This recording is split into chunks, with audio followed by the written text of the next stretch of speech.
Twins take game 2 versus the White Sox thanks to a couple bomb shots by Trevor Larnach and Byron Buxton late in this one. Final score 6-3. Full deep dive coming up next on the Minnesota Twins postcast. This is the Twins postcast, your instant game reaction for the Minnesota Twins. Part of the Locked On Podcast Network, your team every day. What's going on? Back in the lab, back at it. Another Twins postcast episode right here on the Locked On Sports Minnesota Network. Your team every day. Luke Inman at Luke_Spinman. I got my main man with me, Sweet Lou Hennesey. He's on X. Give him a follow at Sweet Lou MN, Twins expert over at Zone Coverage MN. Lou, I finally watched a game where the Twins bats didn't disappear in the second half, and it's funny the difference just that alone can make for this team, isn't it? Look, it felt a little shaky there in the middle. It doesn't help when the team leaves a small army out on the base pass. I think they had 12 left on base tonight. So, it wasn't the prettiest, but hey, a win's a win, and they got it done when they needed to. Yeah, well said there. Plenty of deep dive from this one. Trevor Larnach's bat heating up, plus Luke Keyshaw continuing his hot start 5 games into his young career. But first, quick reminder, tonight's episode brought to us by Game Time. Game Time. Download the Game Time app, create an account, use code LOCKEDONMLB for $20 off your first purchase. All right, so Twins looking for their second win in a row versus the White Sox. You got David Festa on the mound tonight. It's a 3-3 game in the bottom of the 6th. Trevor Larnach hits his second bomb shot in as many nights. He hit a rocket last night as well. He's starting to heat up, man. We'll talk about that here in a minute, but that makes it 4-3. Next inning, Byron Buxton, a.k.a. the Buck Truck, adds some insurance, 2-run home run of his own. Twins win this one 6-3, 9-15 now on the year, eyeing that 3-game sweep tomorrow. That first pitch tomorrow, by the way, 12:10, early one, afternoon game, 12:10 p.m. Biggest takeaways, topics, what kind of stuck out the most from today's victory? Like I said, I think the missed opportunities early had the chance to be a big storyline, especially if they weren't able to come back and take the lead and eventually the win. I think that probably would have been the A storyline. But David Festa, you would have preferred maybe a longer start from him, of course. But not only has he been really solid in his now 3 starts in the big leagues, but the Twins rotation in general has been quite good in the last, I think, 13 games or so. They were scuffling in their first 10, but I saw a stat that they're second in the big leagues in ERA in the last 13 games. They're really coming into their own here. And if they can, solidify kind of that grouping with Pablo coming back, we'll probably talk about that a little later. That's going to be a huge strength for this club, and if they can score 6 runs like they did tonight, that's a good recipe for a win. This is the Locked On Player of the Game. Feel like you got a couple options with this one, couple directions you could go, but MVP of the game, Sweet Lou, who was it and why? I'm going to go with my guy, Trevor Larnach. I think before the season or early on in the season, you asked me who I thought was going to have the most power on this club, and I went with Trevor Larnach. It's been a little bit of a slower start for him, but like you said, he's starting to heat up when it really counts here. He had 2 big hits today, including that go-ahead home run. So I'm going to go with Trevor Larnach. Yeah, can't go wrong with that. Time to reveal where the game was won or lost. It's the turning point. Same question. Could be the same answer, I should say. But biggest turning point in this one, Sweet Lou, was when and why. Again, 3-3 game in the bottom of the 6th, and the Twins bats finally came to life late in the game for once. Feels like it's been a while since we've seen that. No doubt. Yeah. So I'm going to go with Byron Buxton's home run for this one because it gave the Twins just the breathing room that they so desperately needed. It also, I feel like it was a good boost in morale for the club in general because Byron was not having a good game up until that point. He had struck out 3 times. I think he was 0 for 4 at that point. He had an 0 for last night too. So I think it was good for the team to see, hey, even when things aren't going so well, one hit can really change things. So I'm going to go with That's all Byron it Buxton's takes. home run. Yeah, I like that. That's all it takes, though, sometimes in this game, too, to spark a little bit of confidence, a little bit of momentum, a little bit of just team psyche that, dude, we're not as bad as this record sometimes Sure. indicates. And it's a long gauntlet of a season, as we all know. And sometimes it just takes a Byron Buxton diving play in the outfield like last night that we Yeah. didn't get to talk about, unfortunately, to get the juices flowing again and have some fun once in a while, too. Right. Plenty more deep dive from this one. I want to talk about Luke Keeschel's hot start, David Festa on the mound tonight as well. That's all coming up right after this. Quick reminder, tonight's episode brought to us by FanDuel. FanDuel, America's #1 sportsbook, an official sportsbook partner of the MLB. Right now, FanDuel is giving you a chance at a monster return. $250 in bonus bets guaranteed when you win your first $5 wager. And why I love FanDuel, when you get the hunch in the middle of the game, you can go check out the latest stats. You can view live play-by-play and so much more, all on the same page where you're placing your bets. Again, $250 in bonus bets guaranteed when you win your first $5 bet. Go check it all out over at FanDuel.com. Get on some MLB future action while you're there. Twins still plus 280 right now to win the AL Central. Pretty good value. All sitting up over at FanDuel.com. Again, check it all out over at FanDuel.com and get $250 in bonus bets guaranteed when you win your first $5 wager. FanDuel, America's #1 sportsbook, an official sportsbook partner of the MLB. All right, before we get into David Festa's day, I want to quickly ask you, as you touched on, maybe Pablo Lopez's return as well. Nerdy stat of the daytime. You got any crazy stat or fun analytic Twins related? I heard this from the Twins radio booth that Byron Buxton tonight, they actually talked about this right before his home run, ironically. He had a 3 strikeout game tonight. It was the 64th in his career. That places him second all time on the Minnesota Twins franchise list for 3 strikeout games. Like I said, 64, not something you really look forward to. Number 1 on that list is Miguel Sano with 104 of those games. And guess what? Number 3 on the list behind Byron Buxton, Harmon Killebrew. So honestly, you don't know what you're going to. It's kind of a mixed bag there. But I thought that stat was really interesting. And here's hoping that he doesn't have too many more of those. But if he does, maybe some power will follow, just like with old Harmon.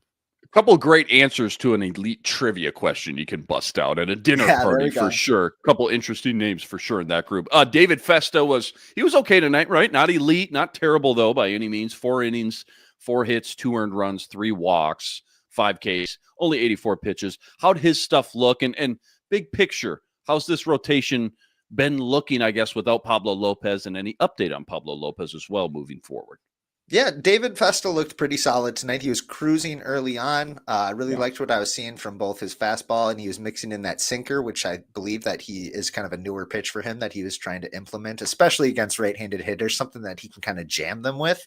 We saw that early on at least once or twice, and I really liked the looks of that. So Festa was looking really good up until that, the 5th inning when he allowed the first 2 batters to reach, and he was getting up there in his pitch count. I kind of understand Rocco's decision to pull him at that point. I think there's this weird notion that a lot of fans have that those last 15 pitches before you get to the 100 pitch count are going to be your best pitches, when statistically they're just not. Your stuff is not as good at that point. He's still a rookie, or he's a young pitcher. He's still finding his footing. I wish Sands would have come in and made a little bit a better impression at that point, but I understand Rocco's decision to let him walk at that point. With Pablo Lopez, it sounds like he is coming back as early as Friday. They haven't announced when his start is going to be, but it doesn't sound like he's going to have any more rehab outings. He only had that 1 start at St. Paul. Looked good, felt good. His body responded well in the recovery there. So looking forward to Pablo coming back. I'm really curious what's going to shake out. If they're going to work with some sort of 6-man rotation for a minute or two, if they're going to send Festa down, if they're going to send somebody else down. It's going to be interesting to follow. So keep an eye on that for sure. But Pablo Lopez returning will be a welcome development for what has been a pretty big strength for this club in the last couple of weeks. Yeah, for sure. And just side note, Friday starts a 3-game series versus the Angels at home. As of now, Simeon Woods Richardson penciled in for that Friday start in game Sure. one. Something to keep in mind for sure. A couple days ago, we sat on this show. We talked about Luke Keeshaw's debut. He went 2 for 4 that day with a ribby and a run scored. But dude, Lou, here we are almost a week later. He's 5 games in. I feel like the kid's still kind of cooking, right? Like, don't want to raise the bar like unrealistically, Right. unfairly for him, but I'm loving this guy, man. 1 for 3 tonight, run scored, batting in the 3 hole, by the way. Yeah. Batting 353 so far, and just like this speedy hustle glue guy, you just kind of love to watch run the bases anytime he's out there. Am I right? Like what's he bring to the table right now? Because it just feels like he's been a much needed spark plug right now until they get, guys like Royce Lewis back up in the lineup. No doubt. He's got an aura about him, it seems like, so far in just this Yeah. week. Fans are already falling in love with him. He's got this big physique. He's a prospect that did, it seems like, everything really well without necessarily a standout tool. So Yeah. that can sometimes go south, but also you Just can a ball see player. Just a he's a player. ball player. Exactly. Coach's kid. The coach's kid. Yeah. Exactly. No, but he's putting together some really professional at bats, some really good hard contact so far. He has been a shot in the arm for this offense that has desperately needed one. So here's hoping that he can just continue to make that decision harder by the time Royce Lewis comes back. We don't. If he can put the best impression that he can and make a case to stick around, that's going to be huge for this club.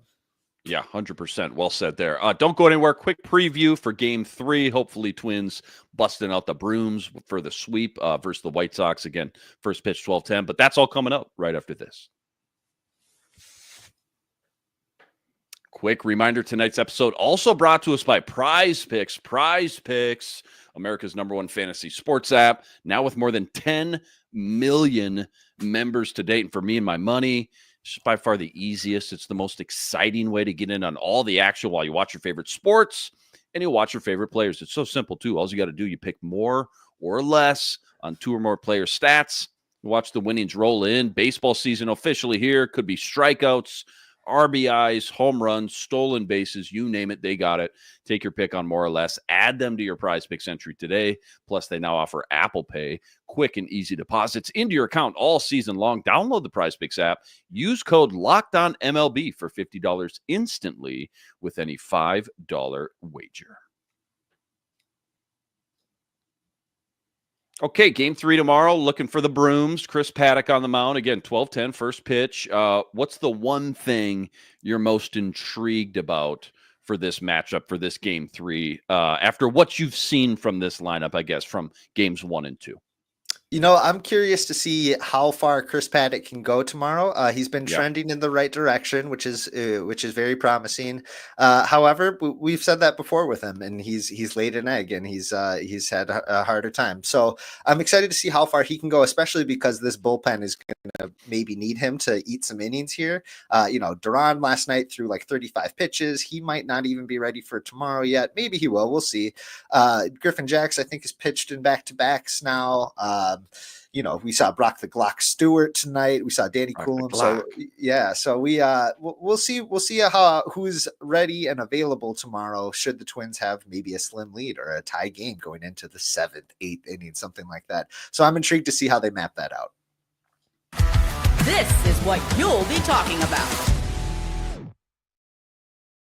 All right, this team's 9-16 on the year, 9-15, 6 games below 500. They have won 2 in a row. Looking for the brooms tomorrow. Obviously, you want to take it. You need to take advantage of playing these below average ball clubs, lower tier ball clubs like the White Sox. Angels coming up. I know Cleveland series is coming up right around the corner as well. But what as of tonight, right? What's the water cooler talk after this game 2? What should people be texting in the Twins group chats tonight and tomorrow morning? Look, they got to make it 3 in a row tomorrow. They have not won 3 games in a row since August 17th of last year. They need to break that streak if they are going to dig themselves out of this hole.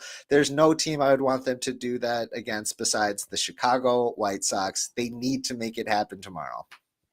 Well, what else is going around the league? Last one here, almost a month into the season. Still a kind of a small sample, I guess, in the big scheme. But what surprised you the most? Maybe one good, one bad. Give me a team or a specific player even. I don't care. Okay, I'm going to go with, for the good, my eyes have been on the Washington Nationals. They've got two super exciting young outfielders in James Wood and Dylan Cruz, who are both, top prospects. They've got massive prospect pedigree, huge power bats. The Nationals have not had a great couple of years, but I think they are going to turn things around quickly if they have those two cemented in the middle of their lineup. So keep an eye on the Washington Nationals and James Wood and Dylan Cruz. As far as concerning my By Los the way, Angeles, I just want to say, James Wood, check out Sports Center or maybe just YouTube it. James Wood hit a bomb tonight for the Nationals, by the way. So to your point, yes, they got two up and coming studs in that lineup. That thing is still flying. Yep. So as far as things that maybe not as expected, the Los Angeles Dodgers are on a little bit of a skid right now. The $1 billion club, especially in their starting rotation, they've had some of their top arms, guys that they're expecting, kind of going down with some minor injuries. Blake Snell, I just saw, has been shut down for a little bit, so that is a little bit concerning. But offset it with the Washington Nationals, and it's all good. So everybody had Dodgers heavy favorite to go to the World Series in the National League. If it wasn't the Dodgers, who looks like the next team to kind of leapfrog them and maybe be a serious contender by the time we get to October? Look, they got a juggernaut division out there. The Arizona Diamondbacks are solid. The San Francisco Giants, the San Diego Padres are all super stellar. They're all up 5 games above 500 or better. Yeah, all of them. All they 4. are huge. That is a gauntlet out there. Besides that, the Chicago Cubs, keep an eye on them. They're starting to find their way. They beat the Dodgers tonight to improve to a 16-10 record. So, hey, Chicago, what do you say? I don't know. I like that for sure. Long way to go, but still things already getting interesting around the league. Twins win 2 in a row. Final score tonight 6-3, 9-15 now on the year. Huge shout out to all you guys, all the everydayers out there that always make us your first listen. All you guys coming in the chat with us from game to game. Make sure you like and subscribe. Go check out all of Sweet Lou's work. On X at Sweet Lou MN, plus all the work he's always ripping up over at zonecoveragemn.com as well. Luke Inman on X at Luke_Spinman. Again, game 3 tomorrow. It's an early one, 12:10 first pitch. We got Chris Paddock on the mound. We'll catch you right here, same time, same place. But until then, signing out.